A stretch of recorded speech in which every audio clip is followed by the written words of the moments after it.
नमस्कार दर्शक मित्रों। जैसे कि हमने तय किया है कि सप्ताह में 2-3 बार राष्ट्रीय स्तर के हमारे संपादक जी और अन्य विशेषज्ञ उनको हम निमंत्रित करते हैं अपने सीधू ने सट में। इसी प्रकार आज हमने अजय शुक्ला जी, जो कि देश के प्रतिष्ठित संपादक रहे हैं और आप एक यूट्यूब चैनल भी चलाते हैं, द प्रिंसिपल। मैं तो आपसे आग्रह करूंगा कि आप लोग हर रोज द प्रिंसिपल को देखें ताकि इतिहास के नए पहलुओं को और वर्तमान को नई दृष्टि से कैसे देखा जाए, तथ्यों के आधार पर, सत्य के आधार पर, ये अजय शुक्ला जी आपको बता पाएंगे। और आज हमने विशेष रूप से अनुरोध किया था शुक्ला जी को, क्योंकि हम जब सेंट जेवियर्स में पढ़ रहे थे, हमारे जो विभागाध्यक्ष थे प्रोफेसर बाबा भाई पटेल, वो 19 महीने इमरजेंसी के खिलाफ जेल में थे और हम लोग भी इमरजेंसी के खिलाफ थे। मगर जब हम मुंबई में पत्रकारिता में 77 में हम ज्वाइन हुए और हमारा लगभग पहला असाइनमेंट इंदिरा गांधी था, जबकि वो रायबरेली से हार गई थी और चिकमंगलुरु जा रही थी, तो हमारी उनसे 1-to-1 मुलाकात हुई थी। हम कब रिपोर्टर थे शुक्ला जी उस समय, और हमें लगा कि हम बहुत कम जानते थे इमरजेंसी के लिए बारे में। हम तो इतना जानते थे कि 12 जून 1975 को इलाहाबाद हाई कोर्ट के जस्टिस सिन्हा ने जो एक जजमेंट दिया, उसके बाद में इंदिरा जी को प्राइम मिनिस्टर पद से हटना था। मगर वो एक कैसा खेल था। हमने जब पुपुल जयकर की बायोग्राफी यानी इंदिरा जी की बायोग्राफी देखी और जब पढ़ा, और वो बायोग्राफी, पुपुल जी आपको मालूम है, पुपुल मेहता जयकर वो इंदिरा जी की बहुत निकट की सखी थी, यानी मित्र थी, और उन्होंने बहुत स्पष्ट रूप से लिखा कि वो तो उस समय प्रधानमंत्री पद से इस्तीफा देने के लिए तैयार थी, मगर उनकी किचन कैबिनेट जिसमें सिद्धार्थ शंकर राय थे और संजय गांधी ने उनको आग्रह किया कि उनको इस्तीफा नहीं देना है। हम जो जानते हैं इंदिरा जी के बारे में, उनके प्रति जिस प्रकार से हमारे वर्तमान प्रधानमंत्री नरेंद्र मोदी जी आए दिन उनको कोसते रहते हैं, नेहरू जी को कोसते रहते हैं, इंदिरा जी को कोसते रहते हैं, राजीव जी को कोसते रहते हैं और राहुल गांधी से डरते रहते हैं। इसी दौरान हमने अजय शुक्ला जी को निमंत्रित किया है आज। अजय शुक्ला जी देश के प्रतिष्ठित अखबारों के संपादक रहे हैं। फिलहाल हिंदुस्तान टाइम्स के सलाहकार संपादक के नाते कार्यरत हैं और चंडीगढ़ से हमारे साथ जुड़े हैं। आज वैसे उनको बाहर गांव जाना था, मगर उनकी कृपा है हम पर कि वो हमारे साथ ज्वाइन हुए हैं और इतिहास के कुछ तथ्यों को वो उजागर करेंगे आज के एपिसोड में, ताकि आपको अंत तक ये एपिसोड देखना होगा। और इंदिरा जी को हटाने के लिए ही नहीं, मगर मनमोहन सिंह को हटाने के लिए भी किस प्रकार की कॉन्स्पिरसीज रची गई, उस पर अजय शुक्ला जी आज प्रकाश डालेंगे। अजय जी, आपका स्वागत है और आप हमें अनम्यूट होकर ये तथ्यों को उजागर करिए, हमारे दर्शकों के साथ साझा करिए। आपका स्वागत है।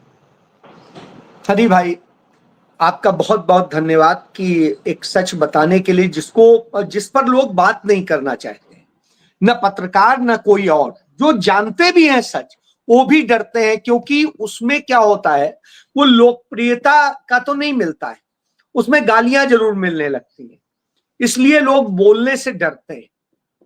अब मैं इसी बात पे आपसे सिर्फ बात करूंगा, उस सच को बात करूंगा कि अब से एग्जैक्ट 50 साल पहले एक ऐसा कलंकित आदेश जारी हुआ था इलाहाबाद हाई कोर्ट से, जिसके बाद भारत गुलामी की जंजीरों में जकड़ता चला गया।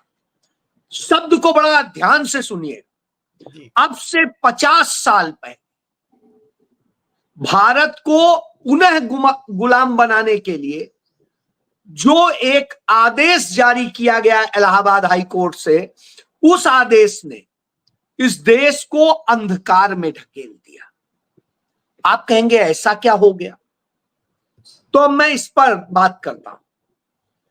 आप याद करिए 12 जून 1975 इलाहाबाद हाईकोर्ट का एक सिंगल बेंच का जज, जिसको डीबी में बैठने का अधिकार नहीं था, उस स्तर पे नहीं था, प्रमोट होके आया था, वह है जगमोहन लाल सिन्हा। और उस जगमोहन लाल सिन्हा ने न्यायिक इतिहास का एक काला अध्याय लिखा। काला अध्याय क्यों कह रहा हूं, इसी पे ही बात करूंगा। पहले इसी पे बात करूंगा, फिर आगे जाऊंगा साजिश क्या है। जगमोहन लाल सिन्हा ने, ये आप सभी को ही जानते हैं कि गर्मी की छुट्टियां हाई कोर्ट्स में हो जाती हैं, आपके यहां भी हो रही होंगी। जून की छुट्टियां होती हैं हाई कोर्ट में भी, सुप्रीम कोर्ट में भी। छुट्टियां होने के बाद अवकाश के समय में कोई जज किसी केस को, रेगुलर सुनवाई नहीं होती है, उनमें आवश्यक केस ही आते हैं जी। ऐसे में एक केस जो 1971 में इंदिरा गांधी चुनाव जीती रायबरेली से, उसके खिलाफ एक चुनाव पिटीशन फाइल की गई थी। उस पिटीशन को इस अवकाशकालीन जज ने सुनने का फैसला किया और उसने लगवा करके आर्डर क्या जारी किया कि श्रीमती इंदिरा गांधी जो प्रधानमंत्री थी, वो पर्सनल प्रेजेंस होंगी। हाईकोर्ट में पर्सनल प्रेजेंस जैसी कोई जरूरत होती नहीं है और एडवोकेट के थ्रू होता है। हाईकोर्ट सुप्रीम कोर्ट दोनों जी। आप कोई वो नहीं कर रहे हैं तो आपको ये होता है कि आप एडवोकेट के थ्रू अपने को करें। लेकिन इसने आर्डर जारी किया, क्यों? बेइज्जत करना था कि श्रीमती इंदिरा गांधी कोर्ट में पर्सनल प्रेजेंट होंगी और पर्सनल प्रेजेंस के समय में जब वो आएंगी, न उनके साथ कोई सिक्योरिटी होगी, न कोई प्रोटोकॉल होगा, ना ही उन्हें प्रधानमंत्री, क्योंकि उस समय वो थी प्रधानमंत्री जी, कि उनको प्रधानमंत्री की तरह से कोई व्यक्ति कहीं से सम्मान नहीं देगा, पुलिस का व्यक्ति उनको सैल्यूट नहीं करेगा। ये आप सोचिए, ऐसा ऑर्डर कर रहा था और यह कह के उसने उन्हें बुलाया। इंदिरा गांधी न्यायिक संस्थाओं का, संवैधानिक संस्थाओं का बहुत सम्मान करती थी, उन्होंने उसका आदर रखा। गई, वो चाहती उसी समय सुप्रीम कोर्ट से इस पर स्टे ले सकती थी, लेकिन नहीं, वो गई प्रेजेंट। और उसके बाद उसने ऑर्डर क्या दिया? उसने ऑर्डर दिया कि श्रीमती इंदिरा गांधी के जो ओएसडी थे, मिस्टर कपूर, यशपाल कपूर, उन्होंने, जो कि चुनाव के पहले ही घोषित होते ही इस्तीफा दे चुके थे, इस्तीफा मंजूर हो चुका था, उसके बावजूद उसके स्वीकार किए जाने का पत्र जारी नहीं हुआ था और वो इंदिरा जी के निर्वाचन क्षेत्र में काम करने चले गए। जब साहब हमारे यहां सदैव यही होता है, इस्तीफा दे दिया, इस्तीफा मंजूर होने की हमें जानकारी मिल गई, उसके बाद में ऑफिशियल लेटर आता रहता है, कोई बात नहीं, कोई फर्क नहीं पड़ता है जी। लेकिन साहब इसको उन्होंने अनियमितता माना, कदाचार माना जी। अब आप सोचिए, दूसरा जो कारण था वो था कि श्रीमती इंदिरा गांधी के जो रैली थी, उस रैली में बिजली का कनेक्शन लगाने का जो काम था वो सरकारी मुलाजिमों ने किया, सरकारी इंजीनियरों ने किया। शायद जज साहब भूल गए थे, उत्तर प्रदेश में उत्तर प्रदेश विद्युत सुरक्षा निदेशालय एक बना हुआ है, उसकी गाइडलाइंस है कि मेन लाइन से कोई भी कनेक्शन कोई भी प्राइवेट व्यक्ति नहीं जोड़ सकता है, तो वो उसके लिए फीस देता है और सरकारी उससे जोड़ा जाता है जो अस्थायी कनेक्शन होता है। जी। तो यानी उन्होंने गलत चीज को डिफाइन किया और कहा कि चूंकि सरकारी लोगों ने कनेक्शन जोड़ा था इसलिए सरकारी उसका दुरुपयोग है, पद का दुरुपयोग है और यह चुनाव को प्रभावित करता है। इस आधार पर, जबकि आज की डेट में प्रधानमंत्री के जितने कार्यक्रम होते हैं मंच से लेके सब कुछ सरकार बनवा रही है, कभी कोई सवाल नहीं करता। इंदिरा जी पर यह सवाल करके इन दो आधार पर कोई और बेईमानी नहीं मिली थी, इनको बेईमानी बता के उनके चुनाव को निरस्त कर दिया। कोई बात नहीं, आपने कहा चुनाव अवैध है, यही नहीं उन्होंने उसमें एक आर्डर लिखा कि आगे इंदिरा जी 6 साल तक और चुनाव नहीं लड़ सकेंगी। उसके बाद में तीसरी बात लिखी, कांग्रेस पार्टी को डायरेक्शन दे रहे कि आप अपना दूसरा नेता चुनिए। आप एक बात बताइए, किस हैसियत से आप ये आदेश दे रहे? न्यायिक उसमें कौन सा ये? बहरहाल कोई बात नहीं, 12 जून को यह आदेश होता है, शाम को शाम इसका ऑर्डर आता है।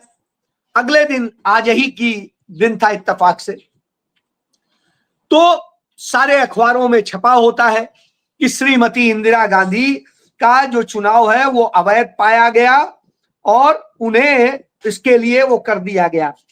अब आप यह समझिए ये उस समय के अखबारों का है। जी जी ठीक है सर।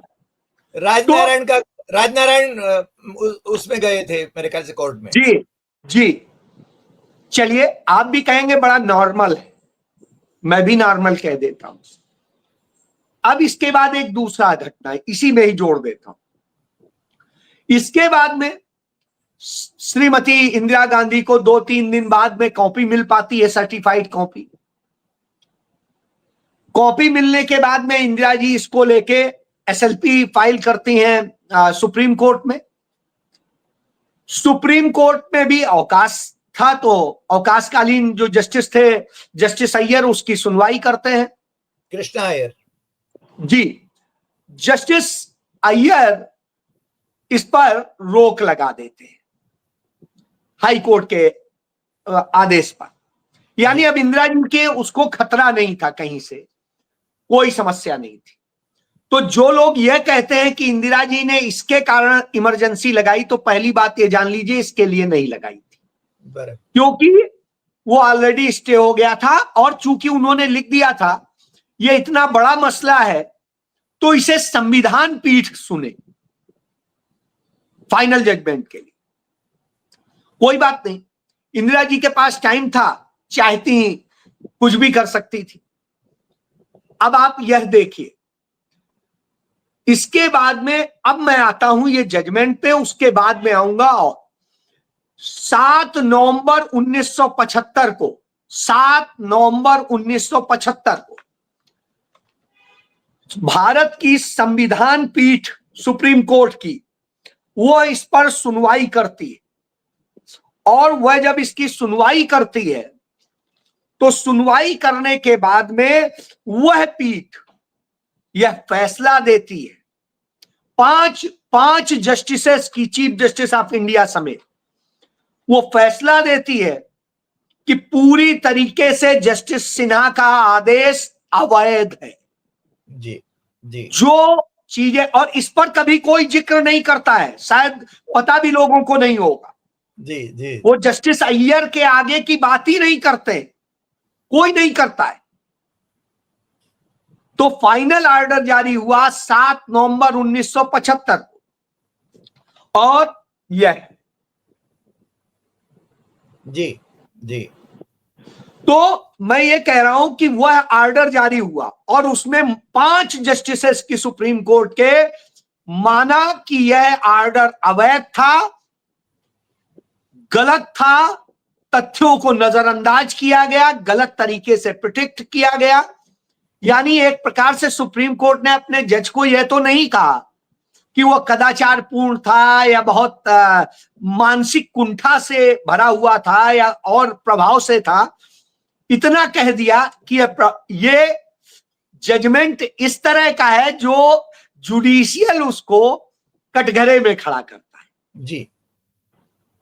इस पर कोई जिक्र नहीं करता है, क्योंकि ये करेंगे तो साहब फंस जाएंगे। पहली बात तो मैं एक एक बात सबूत पे बात करता साहब। यह हो गया, कोई बात नहीं। अब मैं आता हूं, इंदिरा जी तो सिक्योर। अब मैं आता हूं क्यों इमरजेंसी लगी, क्यों ये हालात हुए, क्या है। भारत आजाद हुआ था।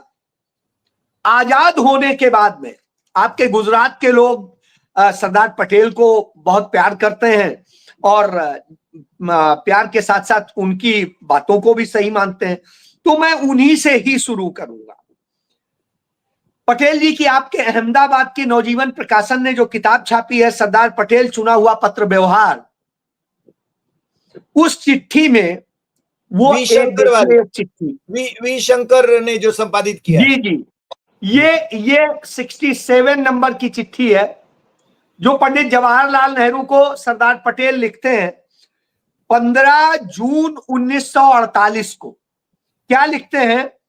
जयप्रकाश नारायण के हाल के भाषणों ने मुझे शंका कुशंकाओं में भर दिया है, और जिस तरीके से उन्होंने कहा, जिस तरह से वो विशेष रूप से दूषित और दुष्टतापूर्ण ढंग से वह बातें रख रहे हैं, भाषण दे रहे हैं, जिससे उन्होंने सारा दोष देशी राज्य मंत्रालय पर थोपने का प्रयत्न किया है। दावा किया जा सकता है यदि समाजवादियों को अपने ढंग से काम करने दिया गया तो समस्याएं कभी हल नहीं होंगी और भारत गंभीर संकट में फंस जाएगा। यह बात दूरदर्शी सरदार वल्लभ भाई पटेल ने 15 जून 1948 को लिखी पंडित नेहरू को। जी। पंडित नेहरू लिबरल थे, जयप्रकाश नारायण को थोड़ा सा वो प्यार भी करते थे, माना जाता है कि वो काफी उन्हें प्रिविलेज देते रहते थे। बहरहाल इसलिए तो बहुत ज्यादा कुछ नहीं हुआ। एक किताब है जो CIA एजेंट जॉन सिरोस्की ने लिखी है।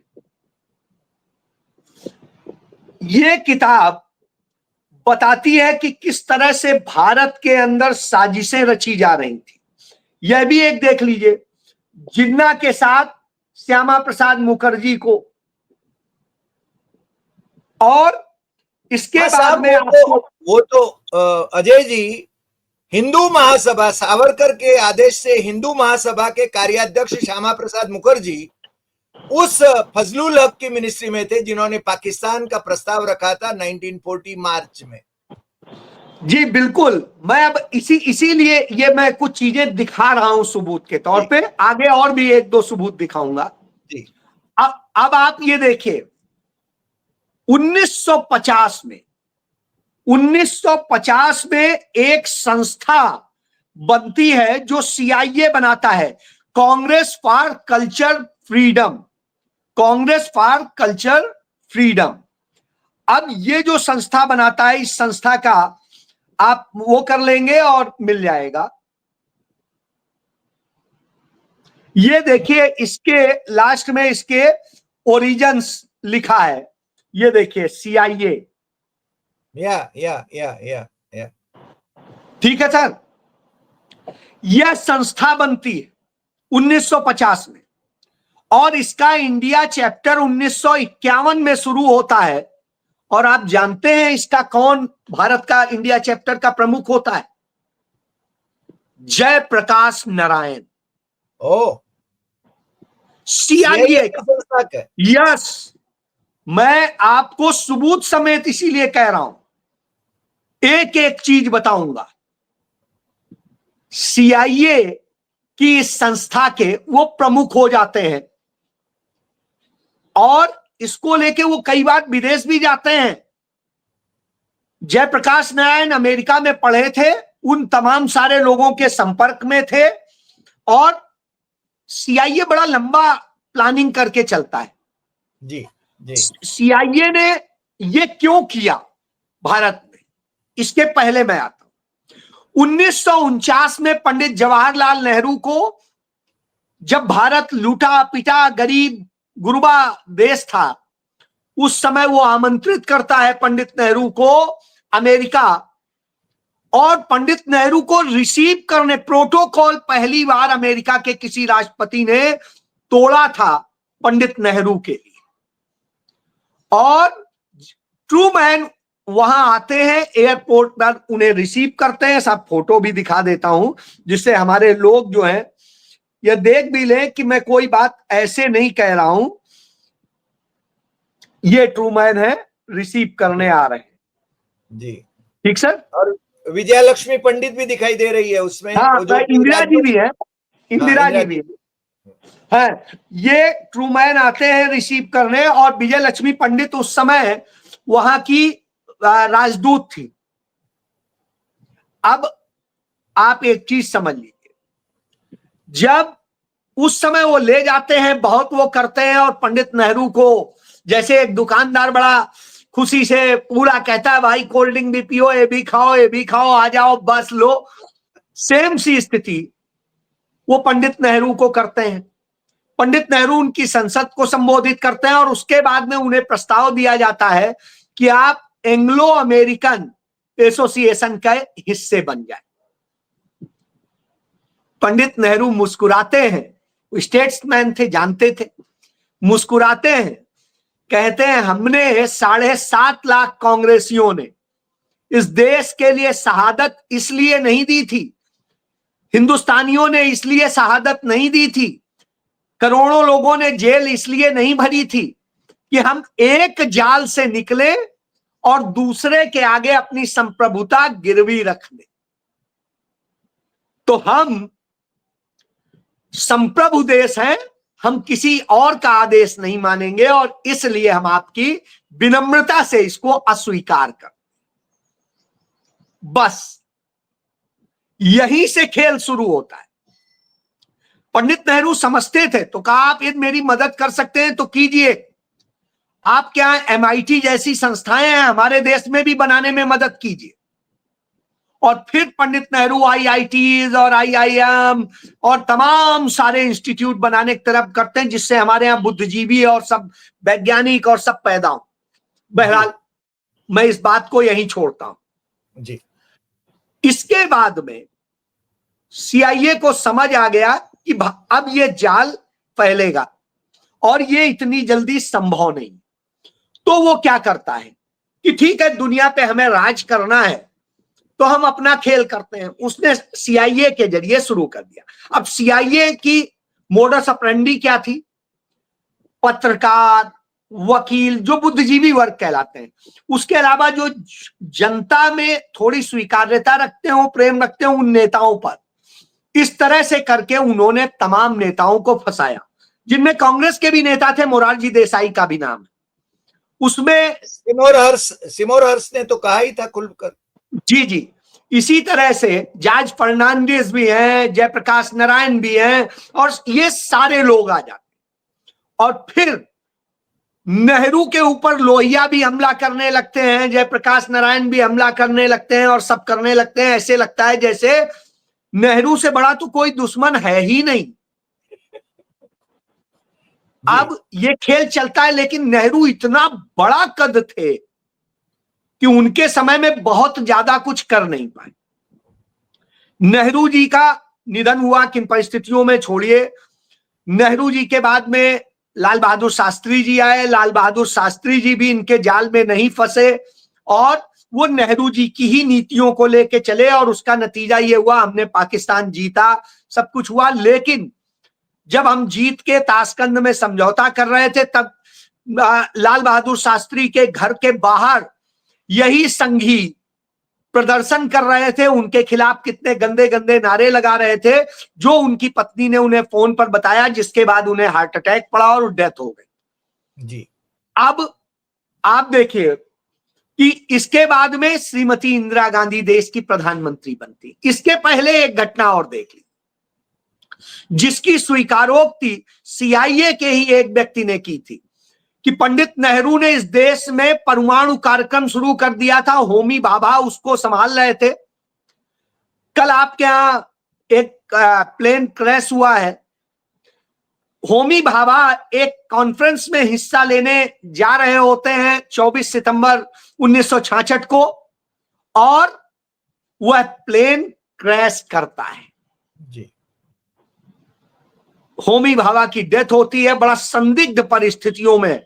उसका आज तक न ब्लैक बॉक्स मिला, न कोई और चीज मिली, कुछ नहीं मिला। उससे समझा जा सकता है। और वह घटना के बाद भारत एकदम से जो परमाणु कार्यक्रम की वो घोषणा कर चुके थे कि 2080 के पहले पहले भारत पूर्ण रूप से स्वतंत्र परमाणु संपन्न होगा, वो कार्यक्रम बिखर जाता है। जी। एक सीआईए का एजेंट क्या कहता है? होमी भाभा का जीवित रहना अमेरिका के लिए बहुत अच्छा नहीं था। अमेरिकन विमान ही था, इंडियन एयरलाइंस का ही विमान था, बोइंग कंपनी का ही विमान था, जिसके विमान से अभी कल दुर्घटना हुई है उसी कंपनी का विमान। जी। एक बात छोड़ दीजिए इसको। अब आते हैं, श्रीमती गांधी प्रधानमंत्री बनती है। सीआईए ने कोशिश की थी मोरारजी देसाई बने। पहली बार भारत के इतिहास में चुनाव होता है प्रधानमंत्री पद का। श्रीमती इंदिरा गांधी को किसी ने बनाया नहीं था, चुनी गई थी। 167 वोट से श्रीमती इंदिरा गांधी जीतती हैं चुनाव संसदीय दल में, और तब प्रधानमंत्री बनती। तब मोरारजी देसाई और सब लोग मिलकर के कांग्रेस तोड़ देते हैं, दो टुकड़े हो जाती। इंदिरा गांधी के खिलाफ ऐसी कैंपेन चलती है, देश के 7 राज्यों में कांग्रेस चुनाव हारती है और विपक्षी दलों की सरकारें बनती, जिनमें आपका गुजरात भी था। और उसके बाद में आप देखिए इंदिरा गांधी के खिलाफ एक कैंपेन चलती है। लेकिन इंदिरा गांधी पंडित नेहरू की शिष्या थी, उनकी बेटी थी। उन्होंने संभाला और हुआ ये कि एक बेहतर तरीके से काम शुरू कर दिया। समझ में नहीं किसी के आ रहा था। बहरहाल उन्होंने अपने वो कार्यक्रम किए, चाहे प्रीवी पर्स खत्म करने का हो, राजघरानों की सत्ता खत्म करने का हो, बैंकों का राष्ट्रीयकरण हो, और सारी चीजें, इस पे काम शुरू कर दिया। बड़ी तकलीफ हुई पूंजीवादियों को, उनको खत्म करने के लिए हर साजिश रची गई उस दौर में। बहरहाल इंदिरा गांधी के पास में आर.एन. काओ जैसे व्यक्ति थे। उन्होंने सीआईए का जवाब देने के लिए रॉ बना दी, और उस रॉ ने जो काम किया वो अद्भुत था। बहरहाल अमेरिका के राष्ट्रपति को उन्होंने यही धमकाया था, आपके किचन में आज यह बन रहा है। पागल हो गया कि इतना कहा, इसलिए हमें यह मत बताइए कि हम क्या करें। मतलब आप सोचिए इंदिरा गांधी ने क्या डेवलप कर दिया था। घबरा गए। उस समय हेनरी किसिंजर सीआईए का भी हेड होता था, और साथ साथ वो जो है विदेश मंत्री भी था। उसने, इंदिरा गांधी ने पाकिस्तान को जब 2 टुकड़े करने का किया, अमेरिका ने, राष्ट्रपति निक्सन ने धमकाने की कोशिश की और इंदिरा गांधी ने उल्टा उसे धमका दिया। तब हेनरी किसिंजर को उसने तुरंत चाइना भेजा। वो चाइना पहुंचा और चाइना से कहा कि आप इंडिया पर अटैक कर दो, हम आपका साथ दें। ऑन रिकॉर्ड है ये सब चीजें। जी। बहरहाल इंदिरा गांधी दोनों मोर्चों पे इतनी मजबूत थी, चाइना की हिम्मत नहीं पड़ी। इंदिरा जी ने रसिया को समझाया कि आप चाइना को समझाओ, हरकत करेंगे तो हम भी फिर दोनों तरफ से लड़ेंगे। इधर इंदिरा जी ने चुपचाप होमी भाभा वाला कार्यक्रम, परमाणु वाला चलाए रखा। किसी को कानों कान, रक्षा मंत्री तक को खबर नहीं थी। बहरहाल ये काम चलता रहा। उधर आप देखिए, हो गया, पाकिस्तान 2 टुकड़े होने का था, उसके पहले चुनाव हो चुका था। 1971 का चुनाव हुआ, इंदिरा गांधी भारी बहुमत से जीती, 352 सीटें जीती और सत्ता में वापसी हुई। उसके बाद इंदिरा जी ने पाकिस्तान के 2 टुकड़े किए, यह कार्यक्रम शुरू किया। इंदिरा जी समझ गई थी अभी ये कार्यक्रम यहीं नहीं रुकने चाहिए। आगे भी करना है। और उन्होंने धीरे धीरे चाइना को नजर दिखाना शुरू किया, इधर पाकिस्तान को एक प्रकार से रीढ़ तोड़ चुकी थी। यही वजह है उसके बाद से आज तक कोई युद्ध नहीं हुआ है हमारा पाकिस्तान से जी। अब आप एक चीज समझिए, ये सब करने के बाद में इंदिरा जी आगे बढ़ रही थी, तमाम सुधार कार्यक्रम लागू कर रही थी, तमाम गरीबी मुक्त और सब चीजों पे कर रही थी। साहब उनके खिलाफ साजिश शुरू होती।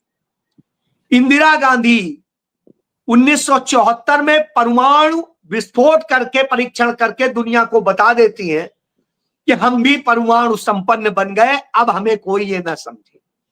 पूरी दुनिया कांप उठती है जिस दिन यह इंदिरा जी करती हैं। जस्ट उसके एक महीने बाद आप देखिए, आपके गुजरात में, आप ही के गुजरात में, आप याद करिए, जो स्टूडेंट्स का एक छोटा सा आंदोलन था, हॉस्टल का आंदोलन था, जिसमें प्रधानमंत्री का कोई रोल नहीं है, बावजूद इसके प्रधानमंत्री के खिलाफ नारे लगा के और उसमें जाते हैं। किस तरह से ये समाजवादी नेता जाते हैं और किस तरह से जयप्रकाश नारायण और सब समर्थन करके उसे कैसे आग भड़काते हैं। और उसके समर्थन में पटना में स्टूडेंट्स का वो कराया जाता है और उसके बाद वहीं से समग्र क्रांति का नारा दिया जाता है और इस देश को आग लगाने का काम किया जाता है।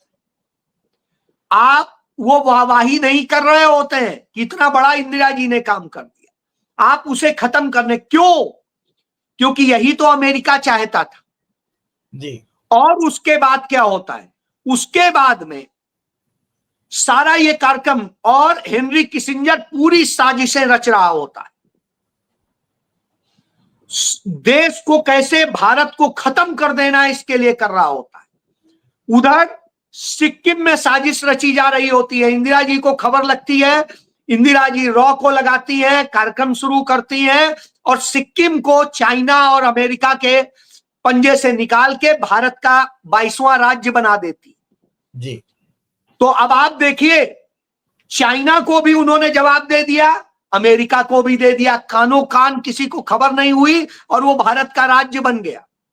1975 था जिस दिन इंदिरा गांधी ये करती हैं, उसी के एक महीने बाद, जस्ट एक महीने बाद, यही जस्टिस सिन्हा, जगमोहन लाल सिन्हा इंदिरा जी को पदच्युत करने का आदेश कर देता है, उनके चुनाव को अवैध करता है, सब कुछ करता है। साजिश का आप देखिए पूरा सीक्वेंस। आ गए वहां।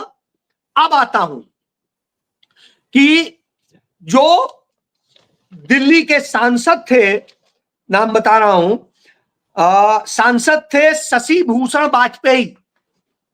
उन्होंने शाह कमीशन के सामने दस्तावेज पेश किए कि मोरारजी देसाई हो, अटल बिहारी वाजपेयी हो, लाल कृष्ण आडवाणी हो या जयप्रकाश नारायण हो, ये सारे, जॉर्ज फर्नांडिस, ये सारे लोग सीआईए के ऑफिसर से दिल्ली के 5 स्टार होटल्स में मिलते रहे और उन्होंने बतारीख उसके वहां के डिटेल्स दिए और उसके बाद में उन्होंने बताया जजमेंट के चंद रोज पहले आकर के दिल्ली और जस्टिस सिन्हा वहां मिल करके गए थे सीआईए के ऑफिसर्स से। क्या बात है।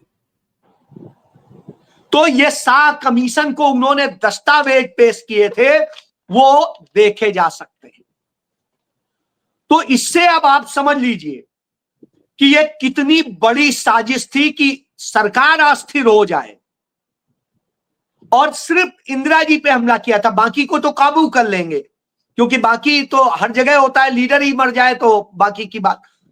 तो इसलिए ये साजिश रची गई थी और इस साजिश में इंदिरा जी की सरकार गिराने का और वो करने का ये साजिश रची गई। बहरहाल यह भी जब असफल हो गई जस्टिस अय्यर के आदेश से, तो फिर आप याद करिए 25 जून 1975 रामलीला मैदान में बैठ करके वहां पर जिस तरीके से ये सारे लोग थे, और वहां पर ये उसकी भी फोटो देख लीजिए इत्तेफाक से कौन लोग थे। ये देखिए, सुब्रमण्यम स्वामी, मोरारजी देसाई, जयप्रकाश नारायण, ये और सारे लोग ये सब मौजूद हैं। और ये सब लोग वहां से जो नारा देते हैं, कहते हैं इस देश की सेना पुलिस सब विद्रोह करते। इसके जस्ट पहले भारत के चीफ जस्टिस ऑफ इंडिया पर कातिलाना हमला होता है। इससे पहले आप ये समझिए, जो रेल मंत्री थे भारत सरकार के, इंदिरा जी के, ललित नारायण मिश्रा, उनकी भागलपुर में हत्या कर दी जाती है बम मार के। अब आप बताइए, और जॉर्ज फर्नांडिस देश भर में रेल की हड़ताल करा करके देश की पूरी व्यवस्था ये लोग भंग कर देते हैं, देश में त्राही त्राही हो जाती है। अब ऐसे में इंदिरा गांधी ने चोरी वाला काम नहीं किया, घोषित इमरजेंसी लगाए। संविधान में इमरजेंसी का जो प्रोविजन है उसके तहत इमरजेंसी लगाई। एक भी व्यक्ति के खिलाफ फर्जी क्रिमिनल केस नहीं रजिस्टर किया गया, एक सिंगल व्यक्ति के खिलाफ। जिनकी भी गिरफ्तारी हुई वो मीसा में हुई या अन्य निरोधक कानूनों में हुई, किसी पर कोई क्रिमिनल केस नहीं रजिस्टर किया गया। तो यह ईमानदारी देखिए, सुचिता देखिए। वो चाहती फर्जी राष्ट्र 2 के केस, दूसरे केस आज की तरह से बना सकते थे, यूएपीए जैसे, उन्होंने नहीं ये किया। तो यह उदाहरण है कि किस तरह साजिश रची गई। और इस साजिश के बाद बहरहाल इंदिरा जी ने इमरजेंसी लगाई, तमाम चीजों में उन्होंने काबू किया, तमाम सीआईए के लोगों को उन्होंने पकड़ा, उन्हें धीरे से डिपोर्ट किया, सब काम किया। और सब करने के बाद में 21 महीने बाद में श्रीमती गांधी ने चाहती तो अधिनायकवाद कर सकती थी जी। लेकिन क्योंकि उस समय तो सुप्रीम कोर्ट से लेके सब कुछ अपॉइंटमेंट उन्हीं के हाथ में था, लेकिन इंदिरा ने ऐसा कुछ नहीं किया। उन्होंने किया ये कि चुनाव कराया, हारने के बावजूद उन्होंने कोई गलत वो नहीं किया, और हारने के बाद भी उन्होंने स्वीकार किया और अपने काम में लगी। अब आप एक चीज देखिए, तब जैसे ही हारी उसी के बाद 1978 में बब्बर खालसा बनाया जाता है प्रकाश सिंह बादल के सहयोग से, जो कि इन्हीं लोगों का सहयोगी दल था, अकाली दल, जनसंघ का जी, इन्हीं का। प्रकाश सिंह बादल, बीजेपी की सरकार सदैव जब भी पंजाब में बनी है अकाली दल के साथ बनी है। तो बब्बर खालसा बनता है, पंजाब को आतंकवाद में ढकेला जाता है। जम्मू कश्मीर में आतंकी संगठन जितने बने उसी दौर में बने। नॉर्थ ईस्ट में उल्फा से लेके जितने सारे संगठन थे उन सबकी नींव वही उसी वक्त में डाली गई। और देश को कहीं भाषा के नाम पे, कहीं जात के नाम पे, कहीं धर्म के नाम पे लड़ाने का और ये करने की, आग लगाने का काम उसी समय शुरू हुआ। उन 3 साल में यह हुआ। और सुनिए, सदैव कानूनों का दुरुपयोग करने की शुरुआत हुई। श्रीमती इंदिरा गांधी को सीबीआई का केस बना के फर्जी तरीके से गिरफ्तार किया गया। अदालत में साबित हुआ कि वो निर्दोष थी। उसके बाद में उससे भी फुर्सत नहीं आई, उनकी सदस्यता रद्द की गई। वो दोबारा चुनाव जीती तो वो भी सदस्यता रद्द करने के लिए फिर एक फर्जी केस बनाया गया और फिर गिरफ्तारी हुई। वो 7 दिन जेल में रही। अब आप सोचिए, उसके बाद फिर अदालत ने माना कि नहीं, केस गलत है, उसमें कुछ नहीं है। और अंत में इंदिरा, तब कभी भी जयप्रकाश नारायण ने नहीं कहा हिंदू तुम तो मेरी भतीजी हो, क्योंकि सीआईए के हाथ में खेल रहे थे और ये सारे खेल होते रहे। लेकिन इंदिरा गांधी ने धैर्य नहीं छोड़ा, आदर सम्मान नहीं छोड़ा। उन्होंने कभी जयप्रकाश नारायण को बदनाम नहीं किया। सारी चीजें दस्तावेज होने के बावजूद उन्होंने कभी नहीं किया। बहरहाल यह बात 1966 में न्यूयॉर्क टाइम्स ने छापी कि सीआईए की संस्था के वो प्रमुख हैं, बावजूद इसके उन्होंने उसे नहीं छोड़ा। यदि ये कह दीजिए कि उन्हें पता नहीं हो, पता कैसे नहीं होगा। बहरहाल मैं ये उदाहरण इसलिए बता रहा हूं, और ये सारी साजिशें रची गई और ये सब खेल हुआ। और इस खेल में मैं आपको एक चीज बताना चाहूंगा और दिखाना चाहूंगा अपने लोगों को कि ये जान लीजिए उस समय कैसे साजिशें रची जा रही थी। यह देखिए, यह सीआईए की भूमिका से 1953 में ईरान की सत्ता को वो किया गया, फिर 1954 में ग्वाटेमाला की सत्ता को, फिर 1965 में इंडोनेशिया, फिर 1973 में चिली, और इसी तरीके से तमाम चीजें। इंदिरा गांधी ने सोवियत संघ से 20 वर्षीय समझौता किया था, बांग्लादेश का निर्माण कर दिया था पाकिस्तान तोड़ के, अमेरिका के सब खिलाफ हुआ था, इसलिए ये सारी साजिशें रची गई। भारत बौद्धिक तौर पे बहुत मजबूत हो रहा था, भारत के लोग बहुत मजबूत हो रहे थे, भारत एक ऊंचाई की दिशा में जा रहा था।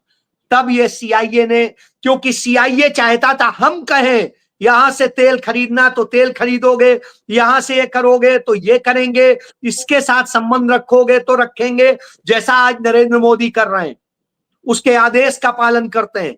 वही जी अजय जी, आप जैसे मोदी जी की बात करी, अमेरिका के वो पूर्व विदेश मंत्री, उनसे भी तो मोदी जी बार बार मिलते रहे। सर मैं वो आपको अभी दिखाने जा रहा हूं, मैं वो उसकी फोटो भी दिखाने जा रहा हूं, ऐसे नहीं करूंगा। आप ये देखिए, जो कि अब कभी किसी पद पे नहीं है। 2019 की फोटो एक मेरे पास है, चुनाव के जस्ट पहले वो जाते हैं और हेनरी किसिंजर को, ये आप देख लीजिए। जी जी। आप क्या थे ये वहां ना तो विदेश मंत्री थे, ना विदेश सचिव थे, ना कुछ थे। क्यों जा रहे हैं? क्योंकि डीप स्टेट ये चलाते हैं।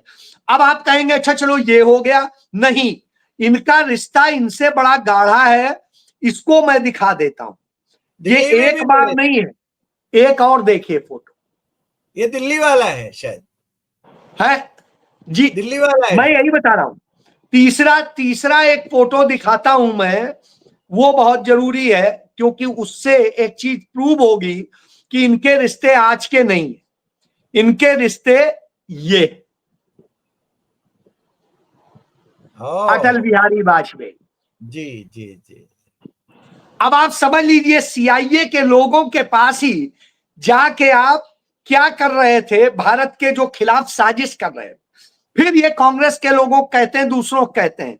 ये देख लीजिए, पाकिस्तान के लोगों के साथ अटल बिहारी वाजपेयी हो या इनके जितने लोग हैं, सब पाकिस्तान जाके कैसे, और सारे आतंकी जो आज अभी पहलगांव आतंक की घटना में शामिल है, वह भी देखिए बैठा हुआ है इन्हीं के लोगों के साथ, वेद प्रताप वैदिक के साथ। हाँ। तो मैं ये उदाहरण बता रहा हूं, इन्हीं के लोग हैं जो ये जाके इस तरह की साजिशों में शामिल होते हैं और मिले जुले खेल पाकिस्तान के साथ मिलके करते हैं। जब जनसंघ से लेके जब भारतीय जनता पार्टी बनी तो जिन्ना के दामाद ने सबसे ज्यादा पैसा दिया था भारतीय जनता पार्टी बनाने के लिए, वाडिया ने। तो इसलिए इससे आप वाडिया से, तो इससे आप समझ लीजिए, नस्ली वाडिया तो भाजपा के बहुत निकट रहे। जी जी। तो मैं ये इसलिए उदाहरण दे रहा हूं, यह देख लीजिए, इसलिए असल में गद्दार देश के ये हैं। अब आता हूं, इन्होंने जिस तरह से किया, तो अब मनमोहन सिंह जी की जब सरकार बनी, क्योंकि राजीव गांधी तक तो इंदिरा जी का प्रभाव रहा, वो चलाती रही, अमेरिका छतरी लेके अमेरिका का राष्ट्रपति राजीव गांधी के आगे पीछे चलता रहा, सब हमने देख। अब आता हूं कि उसके बाद में हम सबसे ज्यादा जहां प्रभावित हुए, तो जब 1989 में सरकार बनी, तो आप देखिए जनता पार्टी की जो भाजपा के सहयोग से बनी, तभी कश्मीर में कश्मीरी पंडित और हिंदू मारे गए। यानी कांग्रेस के समय में नहीं मारे गए, इनके समय में मारे गए, इनके समय में वो कश्मीर से भगाए गए। जो पाकिस्तान चाहता था वही काम हुआ। आप देखिए, पाकिस्तान चाहता था भारत सांप्रदायिकता की आग में जले, तो उस आग में जलाया गया। और उसके बाद में भारत इतना कंगाल की स्थिति में आ गया कि फिर मनमोहन सिंह जब बने वित्त मंत्री, तो मजबूरी में हमें अमेरिका वाली नीतियों को कुछ को एडॉप्ट करना पड़ा जी। जो नरसिम्हा राव की सरकार थी। नरसिम्हा राव का झुकाव भी आरएसएस वालों के साथ अच्छा रहा है, इसीलिए नरेंद्र मोदी ने उनको भारत रत्न भी दिया, जयप्रकाश नारायण को भी दिया। नरसिंह राव महाराष्ट्र के परभणी के स्वयंसेवक थे और उनकी तस्वीरें भी मिलती हैं, वो महाराष्ट्र में पढ़े थे। जी जी, इसीलिए तो मैं कह रहा हूं कि वो आरएसएस की बेसिकली रूट थे। हाँ। तो यह आप खेल समझ लीजिए। बहरहाल छोड़िए, अब मैं उसके आगे बढ़ जाता हूं। फिर अटल बिहारी वाजपेयी के समय में आप देखिए पाकिस्तान कब परमाणु संपन्न बना, जब अटल बिहारी वाजपेयी भारत के प्रधानमंत्री थे, तब पाकिस्तान परमाणु संपन्न बना, नहीं तो बनने नहीं दिया गया था। उसके बाद आप देखिए मनमोहन सिंह जी आए जब दूसरी रिजीम में, तो हमने अमेरिका को राइट टाइम रखा। ये नहीं है कि वो हम पे हावी हो, हमने हावी नहीं होने दिया जी। स्थिति ये थी, बराक ओबामा को कहना पड़ा कि डॉक्टर साहब जब कहते हैं तो पूरी दुनिया सुनती है। तो फिर यह स्थिति हुई जब रिसेशन का पीरियड आया, तो मनमोहन सिंह जी ने कहा कि आपके 50,000 लोगों को हम नौकरी दे सकते हैं। हालत बिगड़ गई अमेरिका की। और उसके बाद में जो साजिशें शुरू हुई वो आप देख लीजिए। उसी के बाद विवेकानंद फाउंडेशन, जिसका प्रमुख कौन था, अजीत डोभाल, जो नरेंद्र मोदी का मुख्य सुरक्षा सलाहकार जी। वो विवेकानंद फाउंडेशन को कौन फंड कर रहा था? सीआईए फंड कर रही थी। यही सारे वहां के वो लोग कर रहे थे जिनकी आप बात करते हैं, चाहे फोर्ड फाउंडेशन हो, चाहे वो हो, जो सीआईए और उससे कनेक्टेड है, वो सब कर रहे। जॉर्ज सोरोस, उसे सबसे पहली बार हिंदुस्तान लाने वाले अटल बिहारी वाजपेयी थे। वाह। और वाह। उसको यहां काम धंधा देने वाले नरेंद्र मोदी। तो अब आप समझिए, वो सब लोग इसे पोषित कर रहे थे और मनमोहन सिंह की सरकार को बदनाम किया गया, उखाड़ा गया। और उसके बाद में अब हम अमेरिका की गुलामी की दिशा में लगातार रोज बरोज आगे बढ़ते जा रहे हैं। अब अमेरिका से एक ट्वीट आता है और हमारे यहां कुछ ही मिनट में घोषणा कर दी जाती है, साहब ये अमेरिका हमें गाली देता है, हम कहते हैं सर। अमेरिका हमें कुछ भी कहता है, हमें निमंत्रण नहीं आता कनाडा से, हम अमेरिका के थ्रू जाते हैं, अमेरिका कहता दे दो दे दो, और हम भागते हुए दिखाई देते हैं, हम अपनी शान नहीं दिखा पाते। तो इस हालत में हम आके खड़े हो गए।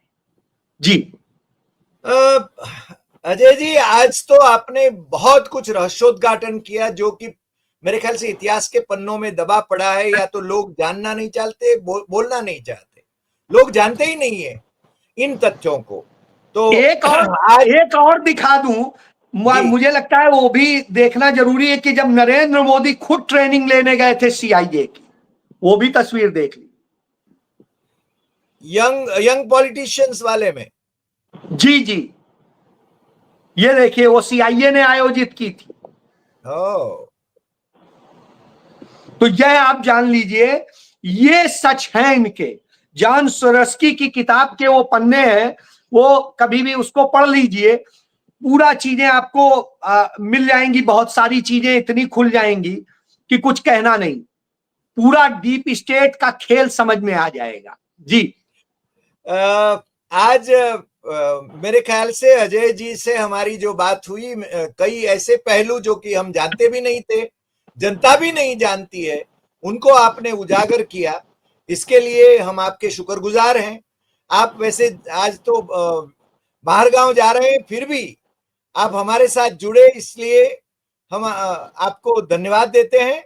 और मेरे ख्याल से आम जनता को ये मसले जो ज्यादा बाहर आए, यानी आपने उजागर किया, उन मसलों पर जनता को सोचना चाहिए कि कौन क्या है। क्योंकि सोरोस का नाम लेकर राहुल गांधी को बदनाम करने वाले, जो खुद सोरोस को ले आए थे, ये बात कभी वो बाहर नहीं आने देते हैं। आपने तथ्यों के आधार पर जो बातें करी, इंदिरा गांधी के खिलाफ जो षड्यंत्र रचे गए, वहां से लेकर मनमोहन सिंह के खिलाफ जो षड्यंत्र रचे गए, और मेरे ख्याल से जो अन्ना हजारे का आंदोलन जो आरएसएस की ओर से, आरएसएस के समर्थन से और बाहरी शक्तियों के समर्थन से जो किया गया, उसका परिणाम हम आज भुगत रहे हैं। और आज आपने जो बातें कही, उन बातों से मेरे ख्याल से हमें बहुत कुछ सीख लेना चाहिए। और अमेरिका हमारे पर आधिपत्य जमाने की कोशिश कर रहा है, उसमें उसके बारे में हमें सतर्क रहना चाहिए। ऐसी लीडरशिप होना चाहिए कि जो उनको आंख दिखा सके, जो इंदिरा गांधी ने उनको कहा था। अजय जी, आपका बहुत बहुत धन्यवाद।